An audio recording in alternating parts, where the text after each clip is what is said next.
Hi all, welcome to lesson 3 unit 4. So our topic today is factor by grouping. So I want you to pause the video and try the do now. So the do now says factor a binomial, common factor out of each of the following expressions. Write your final answer as the product of two binomials. First of all, there's a lot of language that we must know. A binomial means what? Two terms. Okay, so that's two terms. So we have to factor that out, and our final answer must be written as a product of two binomials. So basically, a binomial is like an x plus y. That's the two terms only. If I wrote just xy, this is not a binomial because it's just one term. Remember, your terms are separated by a plus and minus, okay? So this is not a binomial, this is a binomial. So I'm just giving you an example. So here, how do we factor this? Look, I just said your terms are separated by plus and minus. So this is your first term, and that's your second term. What is common in both of them? 2x plus 1, right? So can I factor that out? So I'm going to write that 2x plus 1. And what am I left with? If I factored out this, I'm left with only x. If I factored out this from the second term, I'm left with just 7. So is my answer written as the product of two binomials? Yes, it is. Before you write the answer, you must always check, can each of them be factored further? They cannot be, so this is your final answer. Let's try the next one. So again, I have two terms. And what's common in both of them? The first one, x minus 2. The second one also x minus 2. So I'm going to factor that out. X minus 2. And what am I left with? 5x minus 4. Again, check. Can I factor this? Nope. Can I factor this further? Nope. So this is my final answer. So this is how you do when you're factoring binomials. So our topic today is factor by grouping. When we factor by grouping, we first extract common factors. So let's highlight key terms here. Common factors from pairs of binomials in 4-term polynomial. So most likely, whenever you do factor by grouping, it's going to be 4 terms or higher. If we are lucky, we are left with another binomial common factor. Okay, we'll do the steps once we do the question. So because then you'll be able to generate those. So let's see, what do we do here? So I know some of you've seen this before. So if you know it, you want to pause the video and try it on your own, go for it. The others can just follow along. So what you do is, the first thing you're going to do is combine, pair them up. I'm going to make first pair, the second pair. So I'm sorry about that, but first we should check for a GCF. Is there a GCF? No, there's not a GCF. There's nothing common in all 4 terms. Then the second step should be to combine them. So once you combine them, you're going to basically do the GCF of this pair, and you're going to do the GCF of this pair.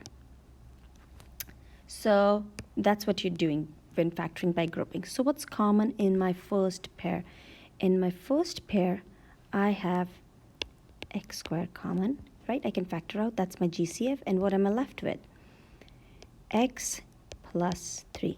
If you still struggle with how did I get these x plus 3, basically I'm doing is x cubed divided by x squared is x. 3x squared divided by x squared is 3. So that's how I got this. Then this is something when students often make a mistake. Whatever this sign is, you need to bring that down. There has to be some sign, either a positive or a negative, a plus or a minus. So now, what's the GCF of this pair? You can see that 4. And you should be left with the same thing as this. I'm going to write that, x plus 3. I don't even have to apply myself. It should be the same thing. And let's check. If I distribute this, do I get the same thing? Negative 4x minus 12. Yes, I do. So I am good to go. Okay. So I'm just going to erase this so that we don't have. Okay, so now isn't this something that we did for the do now? Now again, factoring by grouping is like doing GCF twice. So between these two terms, what's common? X plus 3. So I'm going to factor out x plus 3. And what am I left with? X squared minus 4. Again, check. Can I factor this further? No, I cannot. Can I factor this? Yes, there are two terms and they're both perfect squares with a minus sign. So what am I going to write it as? I'm going to write my first linear factor as it is. And the second one would be, whenever you're doing dots, let's quickly review dots. You set up two parentheses, one's with a plus, the other with a minus, and you're basically taking the square root of each. Square root of x squared is x. My x was my first term, so my first term should be an x. And square root of 4 is 2. So that is your final answer, right? Because I can't factor them further, so that's it. So this is how you factor by grouping. So what did we do first? Let's write this down. Combine the first two and the last two terms. Isn't that what we did? Then what did we do? Factor a GCF from each group. That's what we did. And then the final thing was to write as the product of the GCF and other factor, right? I would also like to add the fourth one. Check each factor if can be check if it can be factored further. Some can, some cannot, so be very careful. Okay, so let's do example 1. So our example 1, again, first thing to do is look for a GCF. Is there a GCF? There's none. So what do I do next? I'm going to combine my first pair and the second pair. Sometimes you'll have to move them around because you're not getting the inside same, but for most part these questions are pretty straightforward. So now find the GCF of the first pair. It is what? X squared, and what are you left with? X minus 2. When in doubt, distribute it and see, are you getting the same thing back? Bring down this sign. Minus, what's the GCF of 9 and 18? It's 9, and what are you left with? X, you should be left with x minus 2, right? So now, again, I'm going to combine it. These are my two terms. What's common in both of them? X minus 2, and what are you left with? X squared minus 9. Again, check. Can I factor this further? No, I cannot, so I'm going to leave it as it is. Can I factor this further? Yes, I can. Dots. Let's review dots again. Set up two parentheses, plus and minus. Take the square root of each. X and square root of 9 is 3. And these are my 3 linear factors. Why did I call them linear? Because look at the exponents of x. They're all 1, right? Example 2. So again, first thing, anytime it says factor completely. Another cue that you should take that there could be more than one type of factoring, or I might have to factor it further because it says completely. Okay, so again, look for your GCF. There's no GCF, right? 3 does not go into all of them, and neither there's no x's in common in all of them. So I can start with how many terms are there? There are 4 terms. So which factoring technique? It's going to be grouping. So I'm going to combine the first and the last 2, right? And then I'm going to find the GCF in the first one. What's the GCF there? It's x squared. What are you left with? 3x minus 5. Bring down the sign, whatever that sign is, negative 48 and 80. It is 16. You can use your calculator to find the GCF if you're confused. And you should be left with 3x minus 5. I didn't even do that. Like, check. Negative 16 times 3 is negative 48x, and negative 16 times negative 5 is positive 80. So that's right. So now, again, I'm going to pair it up. What's common in this? It's 3x minus 5. What are you left with? X squared minus 16. Now again, check. If you left your answer here, you would lose points, especially if it's a multiple choice question. One of the answer choices will be this, and then there would be another one. So please be careful. Check if it's factored completely. So this cannot be factored further, but yes, this can be. This is dots again, right? So what do we do with the dots? Set up 2 parentheses, one's with a plus, one's with a minus, and take the square root of each. So it's going to be x plus 4, x minus 4. So these are your linear factors. Example 3. Factor completely. I want you to pause the video and try this question on your own and see how far can you get.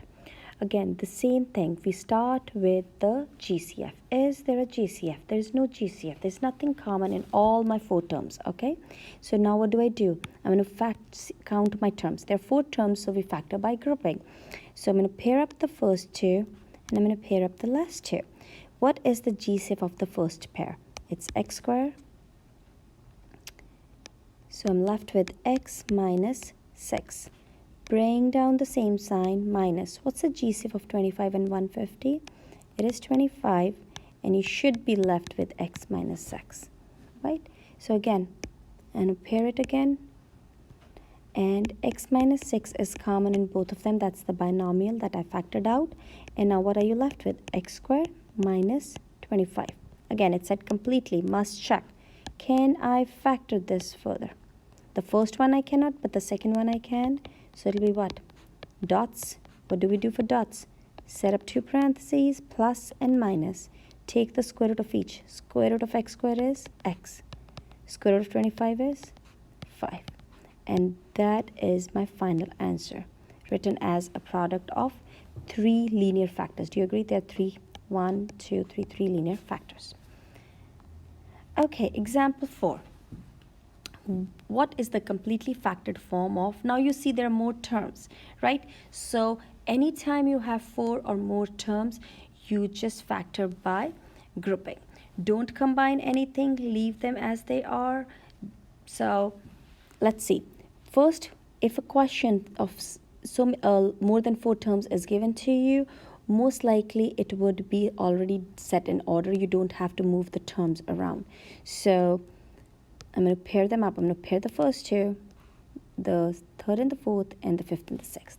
And I'm going to factor it. And sometimes it might not work in the first step, so just give it a couple tries and you will see where it's going. So I'm going to do factor by grouping again. So what is here? K, I can factor out k squared actually. What am I left with? K squared minus 4, right? I'm going to bring that sign plus, what can I factor in this pair? 8k. So what are you left with? K squared minus 4. You should be left with that, right? That's I know how it works. So yes, I am being left with that. So we're doing the right thing. So again, bring this sign plus, what is the GCF here? 12, and you're left with, or you should be left with k squared minus 4, right? So now I'm going to take a different color. I have 3 things, right? So what's common in these 3 terms? K squared minus 4. I'm going to factor that out. And what are you left with? The other one would be a trinomial. So 8k plus 12. Now again, check.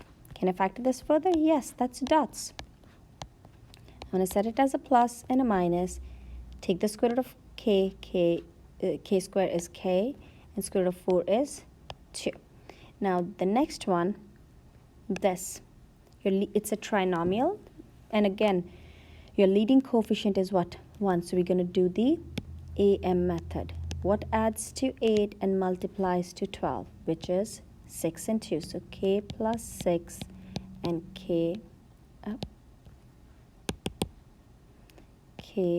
plus 2, right? So that is, and again check, can I factor any of them further? No, they cannot be factored, so we are good to go. Or I can rewrite it as, I see 2k plus 2.